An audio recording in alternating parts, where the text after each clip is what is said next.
Ya, baik. Terima kasih. Kita ketemu lagi dalam pembelajaran kali ini. Ini adalah lanjutan dari program linier. Ya, sebelum kita masuk ke bagian program linier, saatnya kita akan mencari nilai optimum. Nah, oke, setelah kemarin kita belajar persamaan linier dan pertidaksamaan linier, saatnya kita akan melangkah lagi ke berikutnya sebelum ke program linier. Ini adalah mencari nilai optimum. Nah, pengertian optimum di sini ini ada dua, tergantung nanti bagaimana si soal itu berbicara, kasusnya tentang apa ya. Oke, pengertian optimum di sini ada dua. Bisa berarti maksimum, bisa berarti minimum. Nah, ini dulu ya. Jadi arti optimum di sini ada dua, bisa maksimum, bisa minimum. Tergantung nanti kasus yang dibicarakan di dalam soal ya. Nah, sekarang untuk mencari nilai maksimum dan minimum, ini bagaimana caranya? Itu yang perlu kita perhatikan dalam kesempatan kali ini.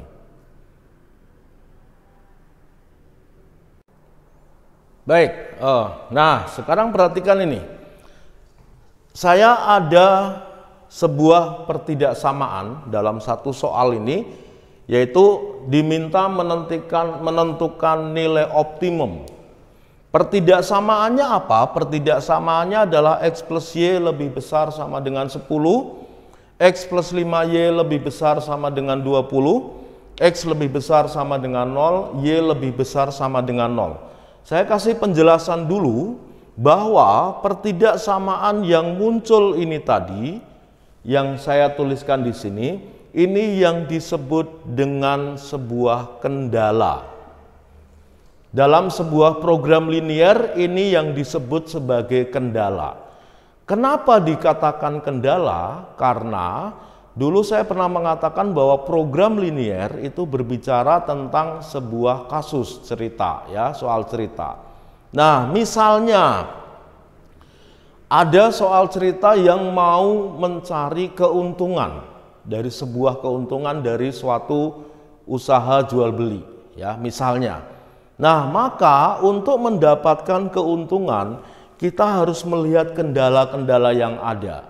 Misalnya, kendala itu didapatkan dari mana? Dari modal yang tersedia. Bisa, itu menjadi kendala yang harus diperhatikan. Dari tempat, bisa. Ya.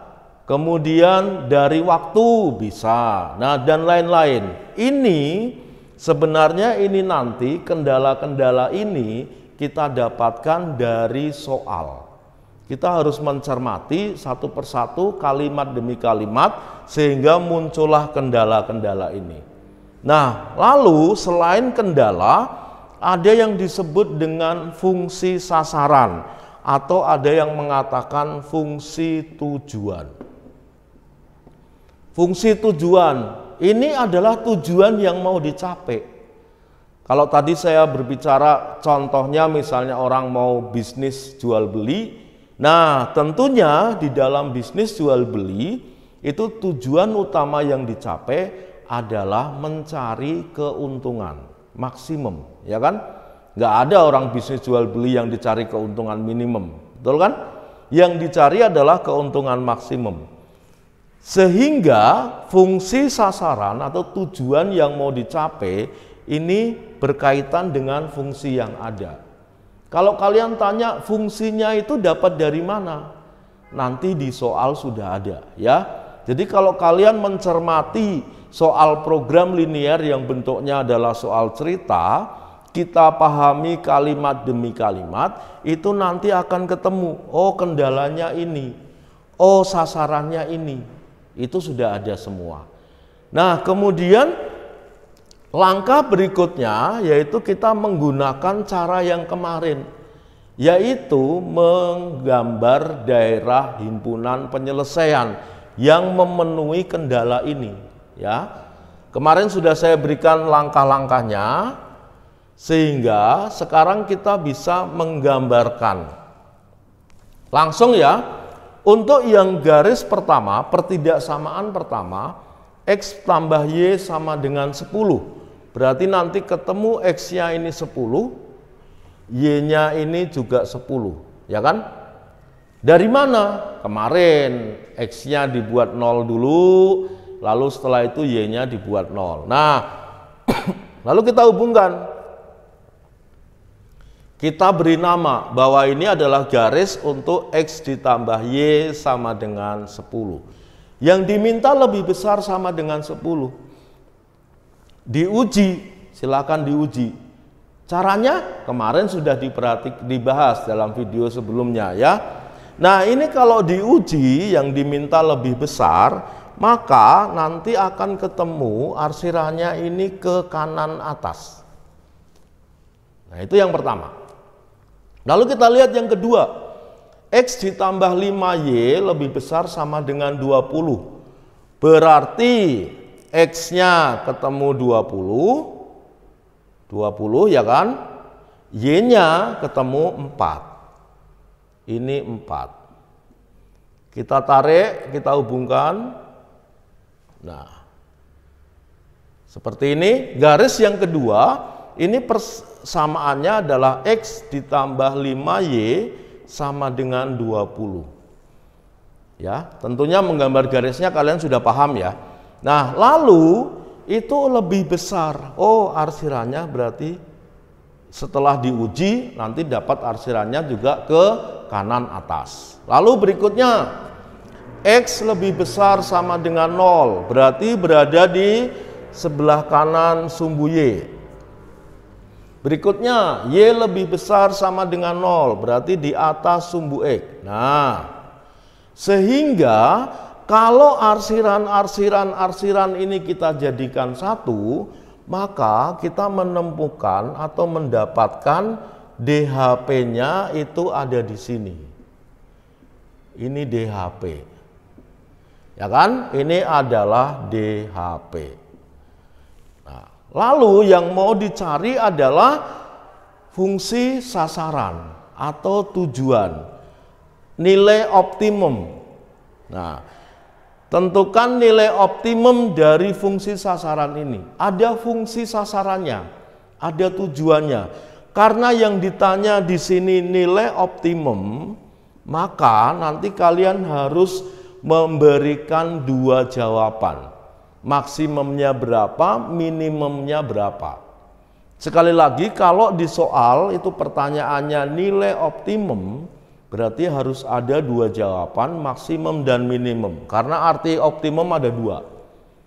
Tetapi beda lagi, kalau yang ditanya nilai minimum saja, ya berarti ambil minimumnya. Yang ditanya nilai maksimum saja, ya berarti ambil maksimumnya. Ya. Nah, lalu bagaimana menentukan nilai optimum? Ini setelah kita mendapatkan DHP, ini yang namanya nilai optimum. Ini didapatkan dengan pengujian titik sudut dari DHP. Ini yang kita lakukan. Jadi untuk mendapatkan nilai optimum, kita akan menguji titik sudut dari DHP. Nah, kalau kita lihat DHP-nya seperti ini, maka kita ambil titik sudutnya. Ini yang pertama, saya beri nama titik A. Ini yang kedua, saya beri nama titik B. Ini yang ketiga, saya beri nama titik C. Lalu langkah berikutnya, kalian harus tahu koordinat titik sudutnya ini berapa saja. Untuk A dan C sudah jelas ya. A-nya ini berarti 0,10. Ya kan? C-nya ini berarti 20,0. Nah, lalu B-nya berapa? Pernah saya mengatakan di dalam video sebelumnya bahwa titik B itu adalah perpotongan dari dua garis ini. Maka cara mencari titik B-nya itu didapatkan dengan eliminasi. Titik B itu adalah perpotongan dari X ditambah Y sama dengan 10 dan X ditambah 5Y sama dengan 20. Ini kita eliminasi. Maka didapatkan ini min 4Y sama dengan min 10, maka dapat Y-nya adalah min 10 dibagi min 4, ya betul, 2,5 atau 5/2 ya. Nah, kalau Y-nya 5/2 atau 2,5, maka kita dapatkan X-nya adalah 7,5.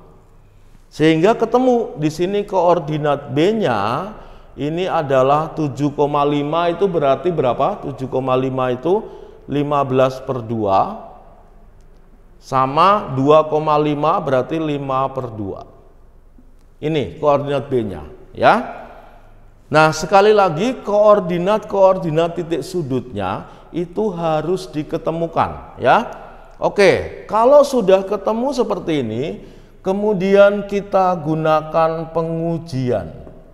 Pengujiannya pengujian apa tadi? Pengujian titik sudut. Nah, ini kita buat sebuah tabel di mana tabelnya itu berisi ini adalah titik sudut. Saya tulis titik sudut. Kemudian ini adalah fungsi sasaran. Fungsi sasarannya tadi apa? F X, Y sama dengan itu 6X ditambah 12Y. Ini sasaran yang mau didapat. Lalu titik sudutnya dimasukkan ke sini. Yang pertama titik A, kemudian titik B, kemudian titik C. Koordinatnya diberikan supaya mempermudah kalian perhitungan. Koordinatnya di sini 0,10 A-nya, B-nya adalah 15/2, 5/2, C-nya adalah 20,0. Ini koordinat titik sudut, ini kita substitusi ke fungsi tujuan dengan menggantikan nilai X dan Y-nya yang ada di koordinat titik sudut. Contoh, yang A, oh ini X-nya 0, Y-nya 10. Kita bawa ke fungsi tujuan, maka ini menjadi 6 kali 0 ditambah 12 kali 10. Berarti 6 kali 00 berarti ini 120. Yang C dulu yang gampang. 6 kali 20 ditambah 12 kali 0. Ini sama 120. Yang B, nah sekarang yang B berarti 6 kali 15/2 ditambah 2 kali 5/2. Ini 3 kali 15, 45 ditambah 5 sama dengan 50 ya. Nah, kalau sudah dibuat seperti ini, maka kalian tinggal lihat yang paling kecil nilainya itu berarti nilai minimum ya.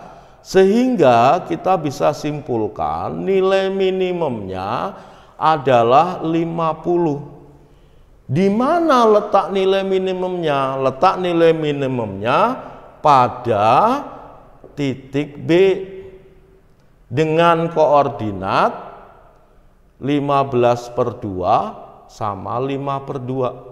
Artinya apa? Nah, nilai minimum ini didapatkan untuk X sama dengan 15/2 dan Y sama dengan 5/2. Ini nilai minimum ya. Nah, lalu hati-hati. Tadi saya mengatakan nilai optimum itu harus ada dua, yaitu minimum sama maksimum. Tetapi harus melihat dengan titik sudut dari DHP. Nah, sekarang lihat DHP ini arsirannya ke atasnya tidak ada batasnya. Ke atas kanan ini enggak ada batasnya sampai tidak terhingga. Maka jangan mengatakan bahwa nilai maksimumnya 120. Karena kita harus melihat titik sudut yang ada.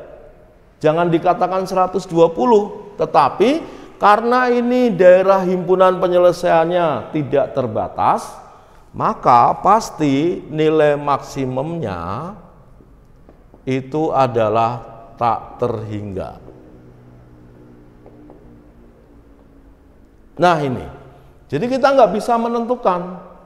Bedakan nanti kalau DHP-nya itu ada pada sebuah daerah tertutup, ya. Itu kita bisa menentukan maksimumnya berapa, minimumnya berapa. Ini dari sini, dari DHP ini, maka kita dapatkan nilai maksimumnya tidak terhingga, ya. Oke, silahkan dilihat dulu, dipelajari dulu. Ini adalah cara mencari nilai optimum. Simple.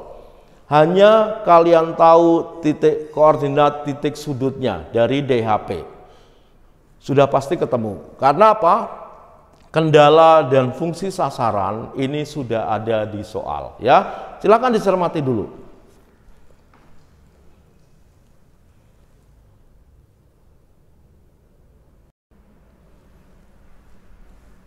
Nah baik, mari kita lihat contoh yang kedua.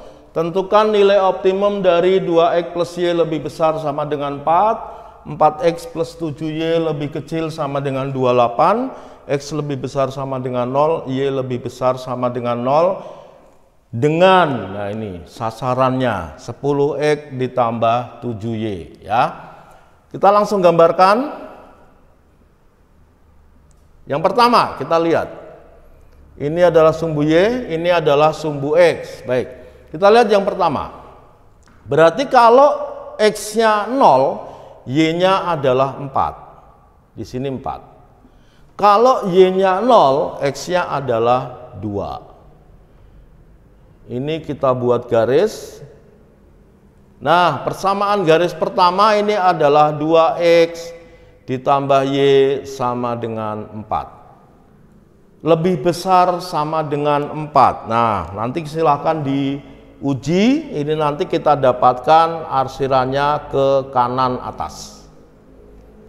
Oke, berikutnya 4x tambah 7y lebih kecil sama dengan 28. Berarti y-nya 4. Kalau x-nya 0, y-nya 4 ini.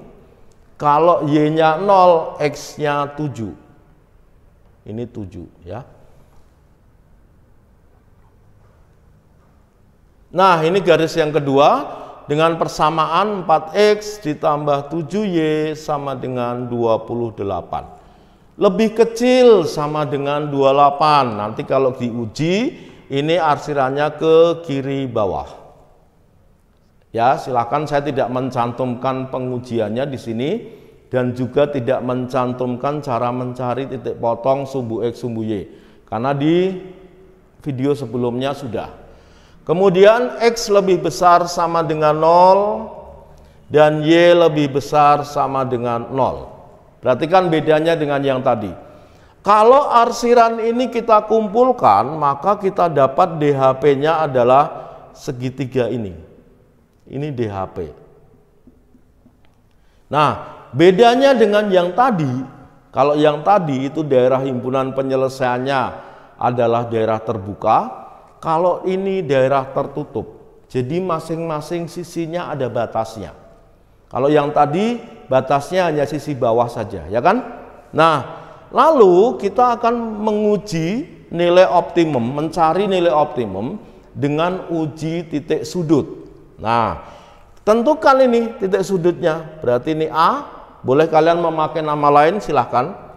Ini B misalnya, ini C. Kebetulan di gambar ini titik sudut A, B, C itu bisa langsung kita tentukan koordinatnya. Beda dengan tadi. Yang tadi ada perpotongan dua garis, maka kita gunakan eliminasi dulu untuk menentukan titik sudutnya. Oke, kita ambil ini. A-nya berarti 0,4. B-nya berarti 2,0. C-nya berarti 7,0. Nah, lalu kita mencari nilai optimumnya, kita uji. Ini ada 3 buah titik sudut. Nah, ini tadi titik sudutnya. Ini boleh langsung dituliskan fungsinya. 10x ditambah 7y. Misalnya ya. Ada 3 titik sudut, yaitu A 0,4 koordinatnya, B 2,0, C 7,0. Ya. Ini adalah pasangan XY, XY, XY. Kita pakai di sini. Berarti kalau mau langsung boleh, tapi kalau mau dijabarkan boleh. 10 kali 0 ditambah 7 kali 4. Ini hasilnya 28. Ya. 10 kali 2 ditambah 7 kali 0. Ini hasilnya 20. 10 kali 7 ditambah 7 kali 0. Ini hasilnya 70. Nah, karena di sini daerahnya, DHP-nya daerah tertutup, maka bisa kita tentukan maksimum dan minimumnya. Optimum, ya kan? Kita lihat di sini. Oh, ini yang paling besar. Berarti ini maksimum pasti. Ini yang paling kecil, maka ini minimum. Sehingga kalau kita uraikan, nilai maksimumnya adalah 70 pada, nah, didapatkan di mana 70? Ini X-nya 7, Y-nya 0 pada X sama dengan 7 dan Y sama dengan 0. Nilai minimum adalah 20 pada X sama dengan 2 dan Y sama dengan 0. Nah, karena yang ditanya nilai optimum, ini dua-duanya harus ada. Nih, ini yang disebut dengan optimum. Nah, tadi yang saya bilang, kalau nanti ada soal yang menanyakan nilai maksimum saja, ya sudah, ini tinggal ini aja yang dijawab. Kalau ada yang menanyakan nilai minimum, tinggal 20. Tetapi hati-hati, ada soal yang mengatakan begini, dari pertidaksamaan nilai maksimum didapatkan pada titik berapa. Nah, itu beda. Jadi kalau misalnya ada soal, kemudian pertanyaannya hanya begini, nilai maksimum didapatkan pada titik berapa. Langkahnya sama, pengujian sampai di sini.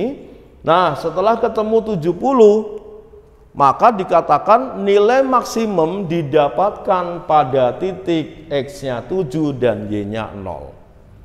Begitu ya, paham ya? Nah, nanti di dalam soal program linear yang sebenarnya, variabel-variabelnya ini, dalam hal ini X dan Y, ini adalah menggantikan suatu barang yang kita gunakan atau kita akan selesaikan di dalam soal cerita.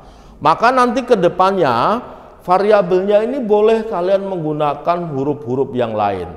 Tidak harus X dan Y. Misalnya, kalau tadi pertama saya mengatakan ada yang orang mau jualan.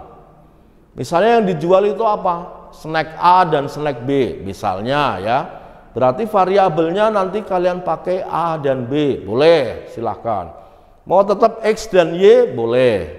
Yang penting ada kesepakatan. X itu mengatakan apa, Y mengatakan apa, A mengatakan apa, B mengatakan apa. Kalau misalnya mau pakai yang lain, KL misalnya, K mengatakan apa, L mengatakan apa. Itu harus jelas ya.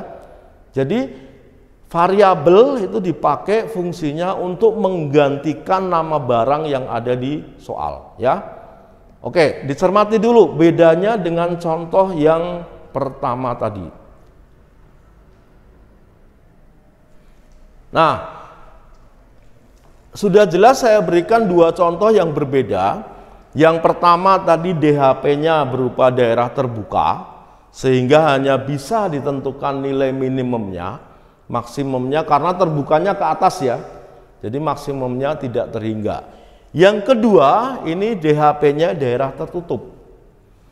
Bentuknya segitiga, berarti ada 3 titik sudut. Kalau nanti bentuknya segi 4, berarti ada 4 titik sudut yang diuji. Kalau bentuknya segi 5, berarti ada 5 titik sudut yang harus diuji. Ya, paham ya? Nah, lalu ini nilai optimumnya berarti bisa didapatkan dua-duanya. Kalau DHP-nya tertutup, minimumnya berapa, maksimumnya berapa. Ya, oke. Jadi ini adalah cara terakhir setelah kemarin persamaan linier, pertidaksamaan linier, kemudian mencari nilai optimum. Ini harus kita kuasai betul-betul, baru nanti di pertemuan berikutnya kita akan masuk. Ini loh program linier. Oh, ini loh kendalanya ada di sini. Ternyata ketemu dari soal. Ini loh cara mendapatkan fungsi sasaran, fungsi tujuan. Ya. Nah, itu nanti di dalam soal program linier yang sebenarnya akan saya berikan di pertemuan berikutnya. Oke?